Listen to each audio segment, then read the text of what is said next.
મારી મિત્રો આ ફેમિલી અત્યારે વયા છે ફોલોવર લાઈકો માટે વિડીયો નથી ભલે તમને જે લાગે પણ ગમે તે જગ્યાએ ગેળા ચી જગ્યાએ જો છો તમે ગેળા ટેમાં ગમે તે જગ્યાએ જો ને તો 50-100 રૂપિયા આલો ને તો કોઈ આપણે ભિખારી નહીં થઈ જવાના. આ સ્પેશિયલ વિડીયો એના માટે બનાવ્યો છે. કદાચ 2-5 હજાર રૂપિયા પરિવાર ઘેર લઈને જાય ને તો એ હેડી છે.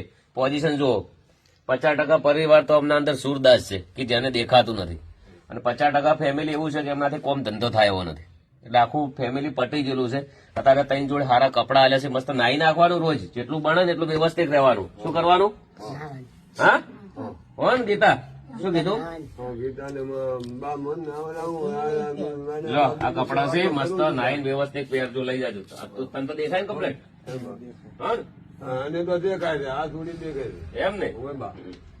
તો વિડીયો વધારે વધારે એકવાર દિલથી શેર કરજો. ગમે તે જગ્યાએ આ ફેમિલી દેખાય, હું તમને એમ નહીં કહેતો કે તમે લાખો રૂપિયા આપી દો. જે તમારાથી 50 રૂપિયા આલશો તો રાજી છે, 10 રૂપિયા આલશો તો રાજી છે, પણ કદાચ તમારા ખિસ્સામાંથી 100 રૂપિયા કાઢીને આલશો ને તો હો બધા આલશો ને પરિવાર હેડી જાય. જિંદગીમાં કોઈ લઈને જવાનું નથી. એક દાડો આપણું કોઈ નથી, નક્કી નથી.